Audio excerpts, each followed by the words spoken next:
Praise the lord. ప్రభునందు ప్రియమైన సహోదర సహోదరులందరికీ నా హృదయపూర్వక వందనములు తెలియజేస్తున్నాను. మీరందరూ బాగున్నారా? మీరందరూ బాగుండాలని నా అనుదిన ప్రార్థనను నేను జ్ఞాపకం చేసుకుంటా ఉన్నాను. మీ యొక్క ప్రార్థన విన్నపములను కామెంట్ రూపంలో తెలియజేయగలరు. మీ కొరకు నేను అనుదినం తప్పకుండా ప్రార్థిస్తూ ఉన్నాను. మరియు మీకు కనుక ఈరోజు దేవుని వాగ్దానం యొక్క చిన్న వాక్య సందేశము అనుదినం మిమ్మల్ని ఆత్మీయంగాను బలపరుస్తుండగా రీతిగా ఉన్నట్లయితే, మీకు ఆశీర్వాదకరంగా ఉన్నట్లయితే లైక్ చేయండి, షేర్ చేయండి, సబ్స్క్రైబ్ చేయండి. మీరు బలపరచబడిన రీతిగా మీ ఆత్మీయులు కూడా వీడియోని షేర్ చేయవలసిందిగా కోరుతున్నాను.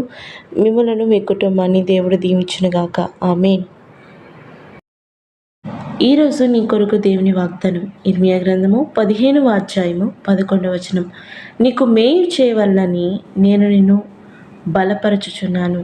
అవును ప్రియ సోదరి, ప్రియ సోదరుడా, దేవుడు ఈరోజు గొప్ప వాగ్దానంతో మనతో మాట్లాడబోతున్నాడు. అదేమిటనగా మనకు మేలు చేయవలనని ఆయన మనల్ని బలపరుస్తూ ఉన్నాడంట.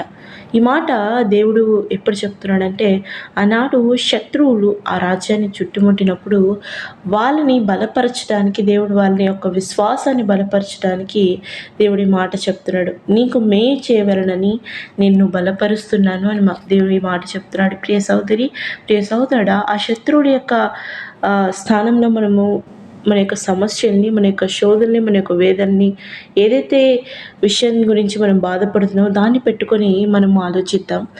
దేవుడు వాటన్నిటినీ మనము ఆలోచించినట్లయితే ఏ విషయం కూడా, ఏ యొక్క శ్రమ కూడా, ఏ యొక్క శోధన కూడా దేవుడు అనుమతించకనే మన జీవితంలోకి రాదు.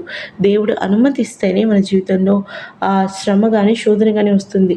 దేవుడు కొన్నిసార్లు మన జీవితంలో శ్రమల్ని, శోధనని ఎందుకు అనుమతిస్తాడంటే, కొన్నిసార్లు మన విశ్వాస జీవితాన్ని పరీక్షించడానికి, మన విశ్వాస జీవితాన్ని, మన యొక్క ఆత్మీయ జీవితాన్ని బలపరచడానికి శోధనలు అనుమతిస్తాడు. అదొక కారణమైతే, రెండవదిగా మనం చేసిన పాపాలను బట్టి, మనం చేసిన తప్పులను బట్టి శ్రమలు, శోధనలు వస్తాయి. అది కూడా ఇంకొక కారణం. కానీ మనం ఏ పాపం చేయకుండా, మనము దేవుని యందు నీతిగా జీవిస్తూ, దేవుని యందు పరిశుద్ధంగా జీవిస్తూ ఉన్నప్పటికీ కూడా మన జీవితంలో మనకి కీడులు, మన యొక్క జీవితంలో మనకి శోధనలు, సమస్యలు వస్తున్నాయంటే దేవుడు మనల్ని బలపరచడానికే దాని వెనక ఒక మేలు చేయాలని దేవుడు మన జీవితంలో అది అనుమతించాడు. ప్రియ సోదరి, ప్రియ సోదరుడు, ఈరోజు నువ్వు కూడా నీ జీవితంలో నీకు ఎటువంటి సమస్య గుండా నువ్వు బాధపడుతున్నావు, ఎటువంటి బాధను అనుమతిస్తున్నావు నాకు తెలియదు. కానీ నీకేదైతే సమస్య, నీకేదైతే బాధ దేవుడు అనుమతించి ఉన్నాడో దాని వెనక ఒక గొప్ప మేలు ఉంచి ఉన్నాడు. కనుకే ఆ మేలును పొందుకోవడానికి నువ్వు దేవుని ఆత్మీయ జీవితంలో బలపడాలి. గనుక ముందుగా నీ జీవితంలో దేవుడు కీడులను, శ్రమలను అనుమతించాడు. ఈరోజు ప్రియ సోదరి, ప్రియ సోదరుడా, మన జీవితంలో మనము ఆత్మీయంగా ఎదగాలంటే మనకు ఖచ్చితంగా శ్రమలు, శోధనలు రావాలి. అలా వచ్చినప్పుడే మనం దేవునికి ఇంకా దగ్గరగా జీవిస్తాం. అలా వచ్చినప్పుడే మనం ఇంకా ఆత్మీయంగా ఎదుగుతాం. అలా వచ్చినప్పుడే మనం ఇంకా విశ్వాసంలో బలపడతాం. అందుకని దేవుడు మనల్ని బలపరచడానికి అనేకమైన శ్రమలను, శోధనలను ఆయన అనుమతిస్తాడు. అయినప్పటికీ మనకి ఏమీ కాదు ప్రియ సోదరి, ప్రియ సోదరుడు. ఎందుకంటే ఆయన కృప మనకి తోడుగా ఉన్నందు కనుక. అవును, అందుకని దేవుని వాక్యం సెలవిస్తుంది, నీతిమంతుడు 7 మార్లు పడినను వాడు పైకి లేస్తాడని. నీతిమంతుడికి ఎన్ని శ్రమలు, ఆపదలు వచ్చినా వాటన్నిటి నుంచి దేవుడు తప్పిస్తాడని దేవుని వాక్యం సెలవిస్తుంది.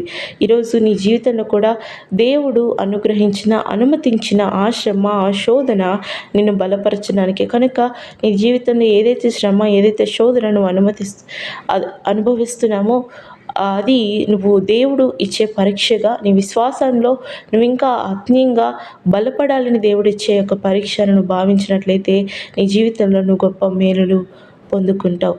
అవును ఉన్నట్లయితే నాతో పాటు ప్రార్థన ఏకీభవించు.